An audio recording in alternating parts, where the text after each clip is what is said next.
2018년도 5월 30일에 필리핀에서 사역하던 한 선교사님이 있었습니다. 이 선교사님이 학교에서 이렇게 아이들을 가르치고 복음을 가르치는 일을 했는데 어느 날 갑자기 체포가 됐어요. 경찰들이 들이닥친 거지요. 경찰서로 끌려갔습니다. 그리고 그 다음 날 선교사가 체포됐다 하는 소문이 퍼지면서 많은 동료 선교사님들이 또 아는 한인들이 찾아왔어요. 다들 안타까워하면서 이렇게 말했습니다. 선교사님, 돈을 사용해서라도 여기서 나갑시다. 여기서 일단 나가고 어떻게 대처할지를 좀 생각해 봅시다. 여기다가 다른 데로 옮겨지기라도 하면 무슨 일을 당할지 모릅니다. 이게 지금 수류탄 뭐 이런 거 무기와 관련돼 있는 일이기 때문에 재판으로 가면 몇십 년을 그냥 감옥에 있어야 될지도 모릅니다. 이분이 갑작스럽게 체포된 이유는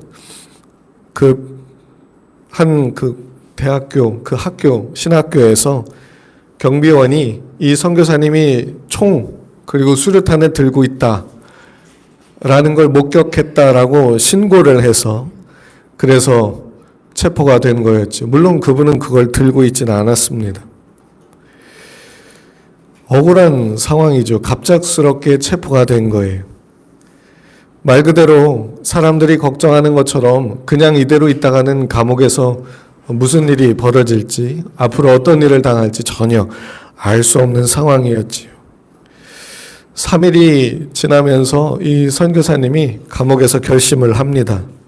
그래, 여기 지금 감옥에 뭐 환경이 좋지 않잖아요. 화장실 쓰는 것도 또 감방 생활하는 것도 여건이 아주 너무 안 좋으니까 거기다가 진짜 이러다가 여기서 죽겠다 이런 생각이 들었던 거죠.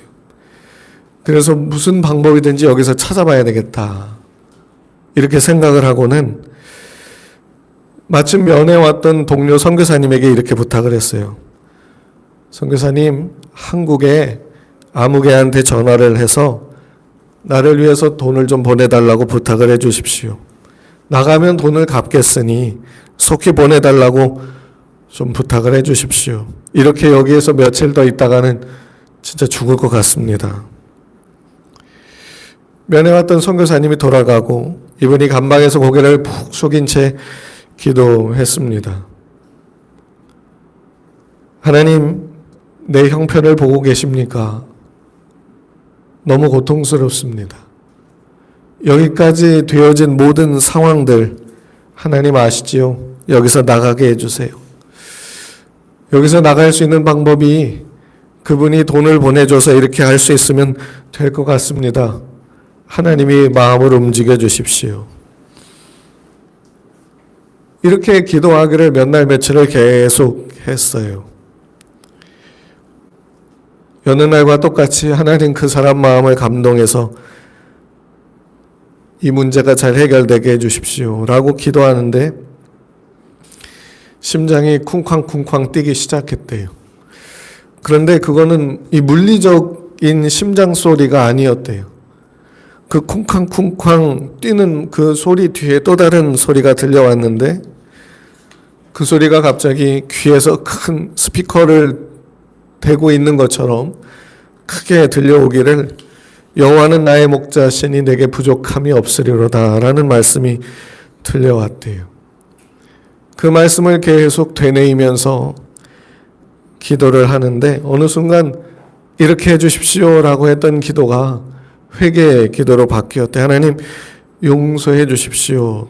돈과 권력을 의지해서 나가려고 했던 나를 용서해 주십시오. 하나님이 목자신데 하나님이 목자라면 내게 부족함이 없는데 그 말씀을 붙잡지 못했습니다.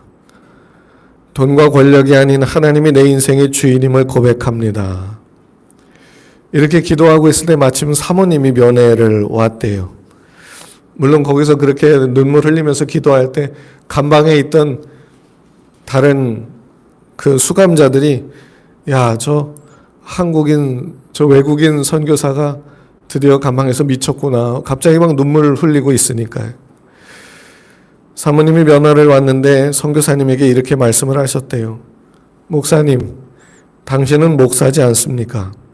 우리가 오랜 세월 동안 이 필리핀에서 사역을 했는데 이번에도 하나님 방법대로 풀어가 봅시다. 시간이 걸리고 어떻게 될지 몰라도 하나님 손 붙잡고 가봅시다. 그래서 같이 기도하며 풀어가기로 했대요. 이분이 감옥에서 나오기까지 한 2년 동안을 있었다고 합니다. 2년이 지나고 나서야 무죄 확정 판결문을 받고 나올 수 있게 됐지요. 이분의 삶에서 우리가 보게 되는 게 뭐냐면 억울한 상황이에요. 갑작스럽게 닥친 억울한 상황. 우리가 예수님을 믿으면서 원하는 것은 이런 상황에 안 왔으면 좋겠다. 이거죠. 이런 상황에 안 왔으면 좋겠다. 그냥 아예 신앙생활 잘하고 믿음 생활 잘하고 하나님 말씀대로 잘 살면 하나님이 이런 것들이 오지 않게 다 막아줬으면 좋겠다. 이게 우리의 바람이지요. 그런데 하나님은 그것을 항상 막으시지는 않는 것 같아요. 믿는 사람들이 살아내야 하는 삶의 자리, 어떤 곳이라고 생각을 하십니까? 믿는 사람들이 살아가야 되는 삶의 자리는 억울함이 많은 이 세상이지요. 억울함이 많다는 얘기는 무슨 뜻일까요? 정의가 제대로 작동하지 않고 법과 질서가 온전하게 집행되지 않는다는 뜻이겠지요. 왜 그게 잘 안 될까요? 성경에서는 죄 아래 있기 때문이다라고 말해주고 있어요. 이 세상 곧 죄성을 가지고 사는 사람들 틈바구니 속에서 살아가고 있기 때문에 항상 억울한 일들이 발생할 수밖에 없지요. 우리 자신도 그래요. 우리 자신이라고 뭐 거룩하고 의롭습니까? 우리가 억울해하는 것처럼 우리 때문에 또 누가 억울해 할 수도 있지요. 그럼에도 불구하고 그리스도인들은 이 거대하게 흘러가는 죄의 흐름 속에서 그걸 거슬러가는 연어처럼 거슬러 살라고 부름받은 그런 사람들이 우리들 아니겠습니까? 아마 여기 계신 분들도 신앙생활 하면서 한 번쯤은 이런 생각을 해보셨을 것 같아요. 아이, 구원해 주셨으면 빨리 천국 데려가시지. 왜 이렇게 계속 살게 하지? 이제 지금쯤이면 하나님이 우리를 데려가셔도 될 텐데 왜 계속 살게 하지? 우리의 추한 모습을 하나님이 보고 싶지 않으실 텐데 왜 우리의 이런 모습을 계속 보려 하시지? 아마도 예수님을 믿고 나서 신앙생활을 하면서 계속되는 어려움들과 문제들 속에서 답답하고 억울하고 상처받고 이런 일을 계속 겪다 보면 이런 생각을 누구나 절로 하게 될 겁니다. 그래서 이런 기도도 아마 하실 것 같아요. 하나님, 왜 이런 일을 겪게 하셔서 험한 꼴을 보십니까?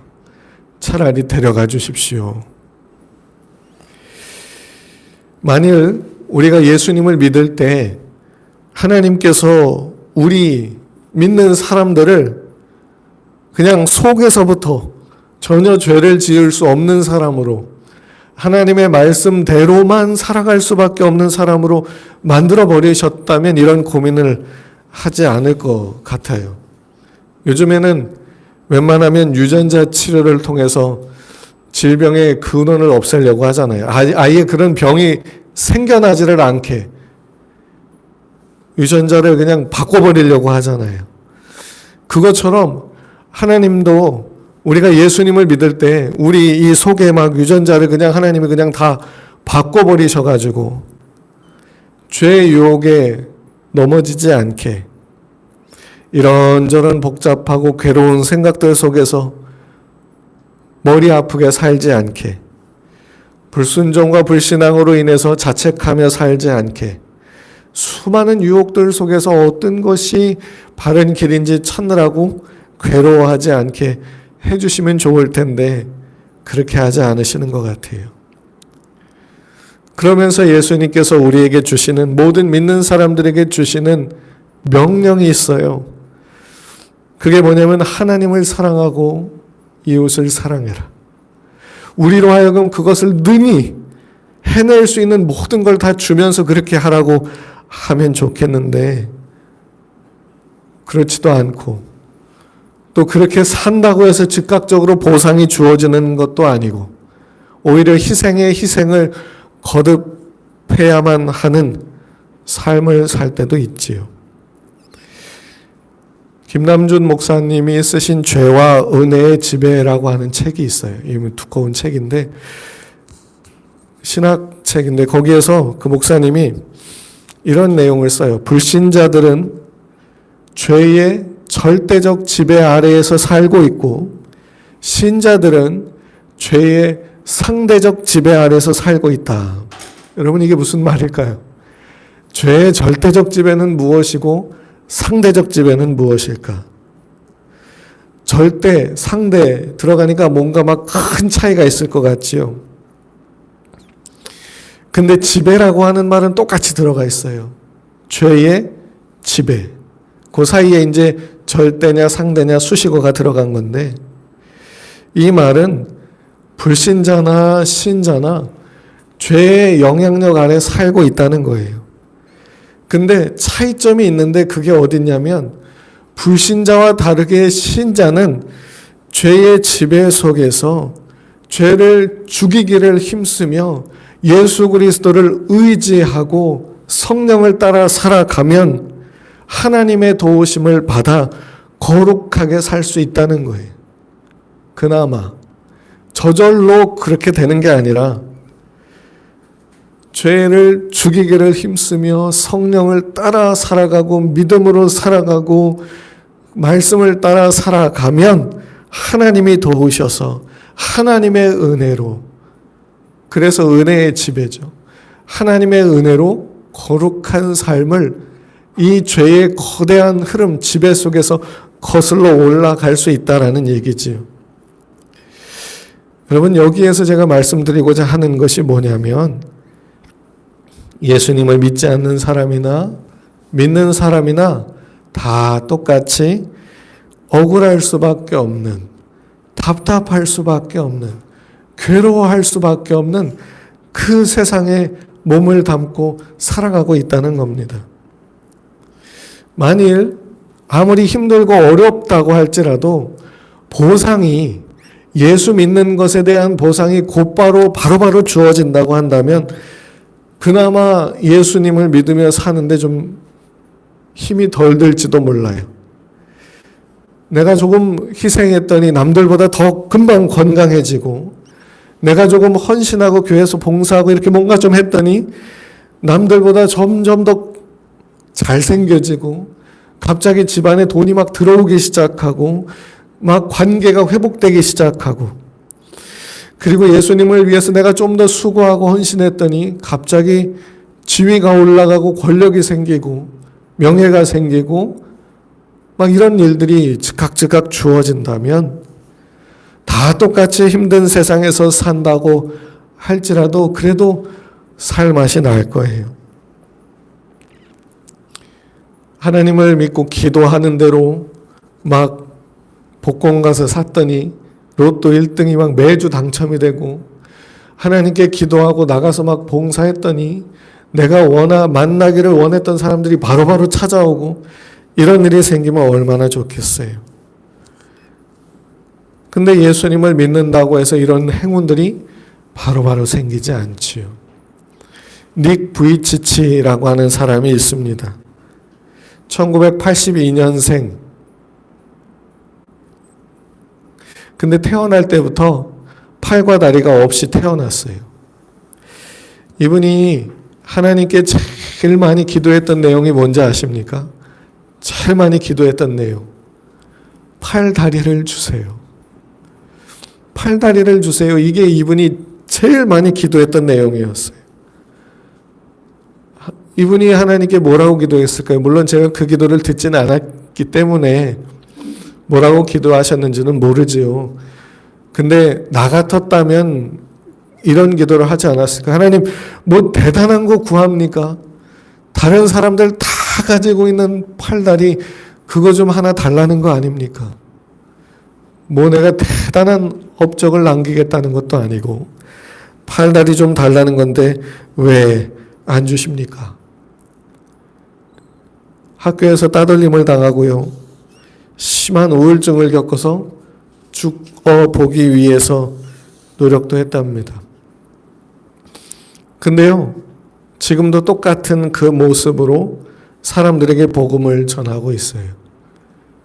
이분이 가장 가슴이 아팠던 때, 마음 아팠던 때가 언제냐면 아내를 안아줄 수 없고 자기 아이들을 안아줄 수 없고 성도들의 손을 잡을 수 없고 그들을 찾아갈 수 없을 때 그때 정말 미칠 것 같이 괴롭고 답답했대요.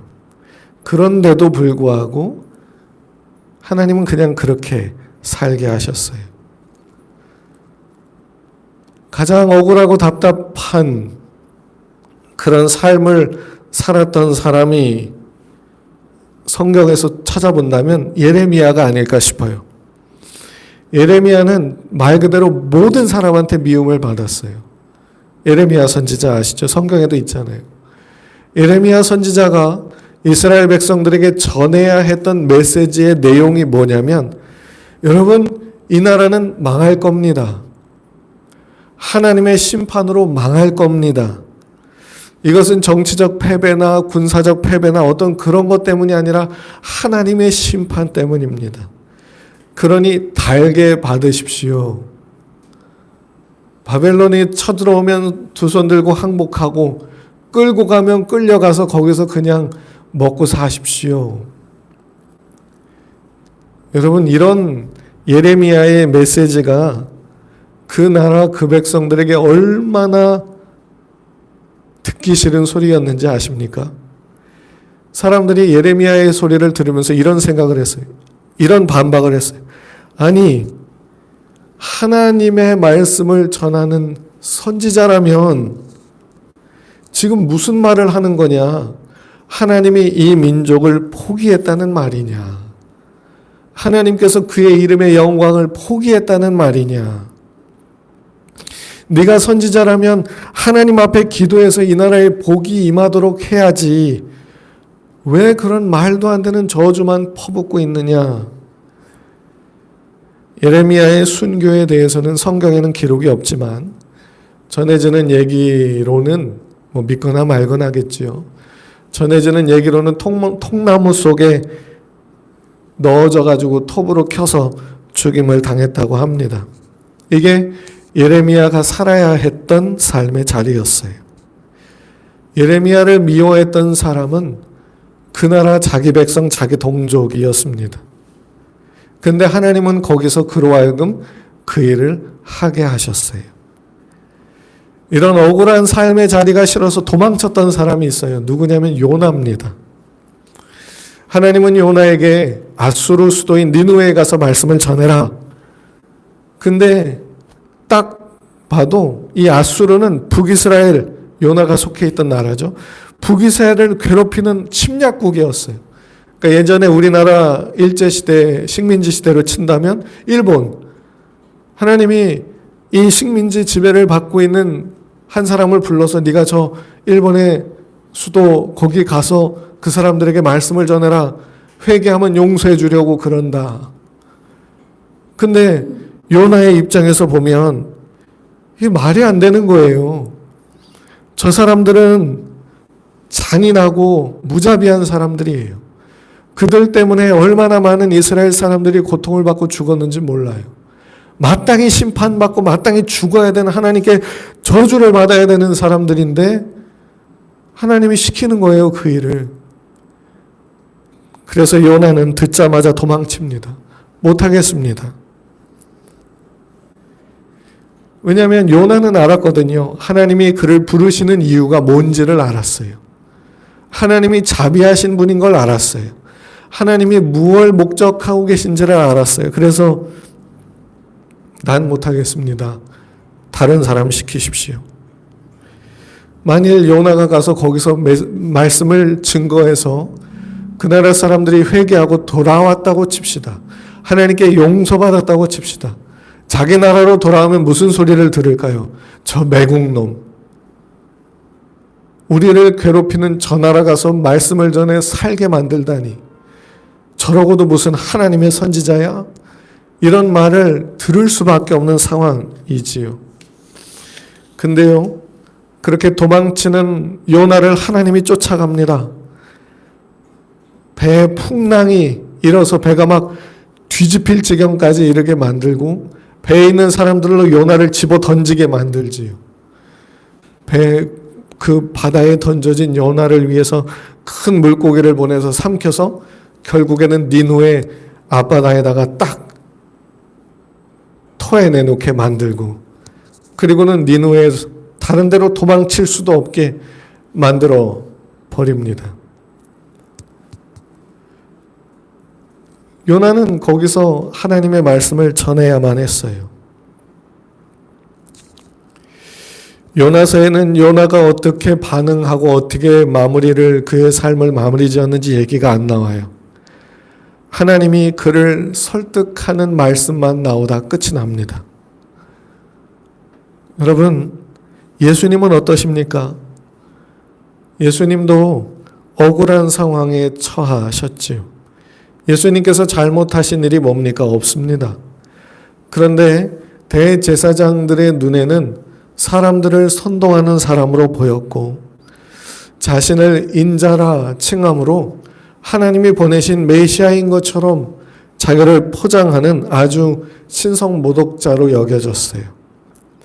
거짓 증인들로 가득 채워진 법정에서 증거도 없이 사형 판결을 내렸고 십자가에 매달리게 됐습니다. 예수님께서 고쳐주셨던 사람들, 예수님을 만나서 자유함을 얻었던 사람들 아무도 나서지 못했습니다. 예수님을 열심히 따라다녔던 제자들마저 다 뿔뿔이 흩어졌지요. 여러분, 우리가 살아가는 삶의 자리가 바로 예수님을 혼자 두고라도 도망쳐야만 살 수 있는 곳, 그런 삶의 자리가 우리가 살아가야 되는 삶의 자리입니다. 오늘 본문을 보세요.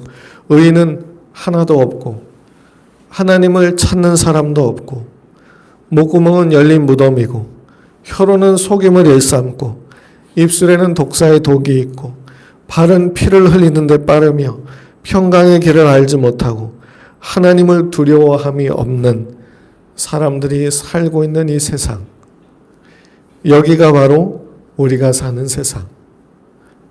세상이라는 거지. 이 내용이 인류의 보편적인 죄성이라고 합니다. 신학적인 용어로 말하면, 쉽게 말하면 이 세상에 흘러가는 거대한 죄의 물결이라는 의미지.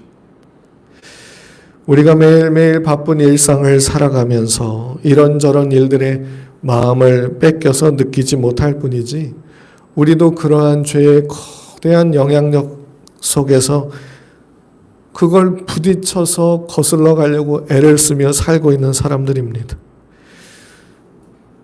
예레미야도 그렇게 살았고요. 요나도 그렇게 살았고요. 예수님도 그렇게 살았고요. 성경에 나오는 수많은 사람들이 다 그렇게 살았습니다. 불신자도 이 거대한 이 물결을 거슬러 가 보려고 노력을 해요. 그런데 안 돼요. 근데 성경은 뭐라고 말하냐면, 불신자들은 안 되지만 신자들은 되더라. 왜? 성령님이 지켜주시고 인도해 주시니까. 그런 얘기를 지금 우리가 읽은 로마서가 해주고 있는 겁니다. 예수님을 믿고 사는 삶도 억울할 수 있고 답답할 수 있습니다. 서두에 말씀드렸던 그 선교사님이 겪어야 했던 것도 억울함이지요. 여러분, 한국 사람들에게만 쓰는 용어 한이라는 말이 있잖아요. 한. 억울하고 괴롭고 답답한 마음이 그 속에서 응어리진 것이 한 아닙니까? 우리는 이러한 한이 우리 안에 없는 채로 살기를 원하지만 하나님은 그렇게 하지 않으시는 것 같아요. 한을 부여잡고 하나님께 부르짖고 울부짖으며 그 도우심을 구하며 살아가는 것이 하나님의 인도하심인 것 같아요. 서두에 말씀드렸던 그 선교사님이 회개했던 것도 뭡니까? 울부짖고 부르짖고 회개하며 기도했던 것들. 그리고는 나중에 하나님께 맡기지요. 하나님이 하십시오. 여러분, 이렇게 하나님이 하십시오라고 하는 데까지 이르기 위해서는 참 말로 표현할 수 없는 고통과 괴로움을 겪어야 되는 것 같아요. 회개해야지 안다고 해서 그냥 되어지지는 않는 것 같아요. 여러분, 이곳이 바로 우리가 살아가는 삶의 자리입니다. 우리가 살아가는 삶의 자리가 이런 곳이라는 거지. 사도 바울은 로마서를 통해서 본문에서 우리에게 뭐라고 말하냐면 그게 우리의 모습이었다. 우리가 사는 세상이다. 우리도 그렇게 살았다. 그런데 그게 아니라는 거예요. 로마서 8장에 가면 뭐라고 말하는지 아세요? 육신을 따르는 자는 육신의 일을, 영을 따르는 자는 영의 일을 생각하나니 육신의 생각은 사망이요 영의 생각은 생명과 평안이니라. 우리가 영의 사람이라는 거예요. 그래서 그 거대한 흐름을 거슬러 갈 수 있다는 말이지요. 로마서가 말하는 바는 성령을 따라 살아라입니다. 여러분, 성령을 따라 사시기를 축복합니다. 아멘. 성령을 따라 산다는 말은 어디에 막 홀려서 막 이렇게 산다는 게 아니에요. 무리한 일을 믿음이라는 명목을 가지고 맹목적으로 마구잡이로 하라는 말도 아니에요. 자기가 생각해보고 자기가 기도해보고 하나님이 주시는 감동과 깨달음이 있는지를 찾고 그리고 나가는 게 성령을 따라 사는 삶이지요. 이 과정에서 틀릴 수도 있어요. 잘못된 길일 수도 있어요. 그래서 성령을 따라 사는 사람은 계속 가는 과정 속에서 하나님의 인도하심이 어디에 있나, 하나님의 말씀이 어디에 있나를 계속 주의를 기울이며 가지요. 갈라디아서 5장 16절에는 성령을 따라 행하라. 그리하면 육체의 욕심을 이루지 아니하리라. 이렇게 말씀했고요. 유다서 1장 20절에서는 거룩한 믿음 위에 자신을 세우며 성령으로 기도하라. 이렇게 말하고 빌립보서 3장 3절에서는 하나님의 성령으로 봉사하라. 이렇게 말하고 고린도전서 2장 4절에서는 내 말과 전도하며 설득력 있는 지혜의 말로 하지 아니하고 다만 성령의 나타나심과 능력으로 한다 말씀하고 있습니다. 참 우리가 이 시대를 살아가면서 주님이 언제 다시 오실지 알 수 없는 시대를 살고 있지만 이때를 살아가면서 우리에게 흠과 티가 있을지라도 성령을 따라 살기를 참 많이 애써야 되는 것 같아요. 성령으로 산다고 해서 모든 일에 막 길이 뻥뻥 뚫리지 않습니다. 성령으로 산다고 해서 기분 좋고 상쾌하고 일사천리로 진행되지 않습니다. 성령으로 산다고 해서 모든 사람들이 좋아해 주는 것도 아닙니다. 그런데요, 성령으로 살면 내 안에 위로가 있습니다. 성령으로 살면 용기, 감동, 위로 이러한 것들이 있지요. 그리고 하나님이 어디로 인도해 주시는지를 계속 살피면서 가게 됩니다. 서두에 말씀드렸던 그 선교사님의 상황은 참 복잡해요. 쉽게 말할 수 없는 상황들이 있어요. 거기에서 그 복잡한 환경과 복잡한 그 사건들 속에서 막 이런저런 일을 겪으면서 막 체포되고 감옥에도 갇히게 됐지. 근데 마지막에는 어떻게 합니까? 두 손 두 발 다 들면서 항복하지요. 그리고 하나님께 맡기게 돼요. 그리고는 하나님이 인도해 주시는 걸 보게 되었습니다. 여러분, 우리도 사도 바울이 말하는 것처럼 하나님 없이 살던 사람들이었다가 이제는 예수님을 영접하고 성령의 인도를 따라 하나님을 섬기는 사람들이 됐습니다.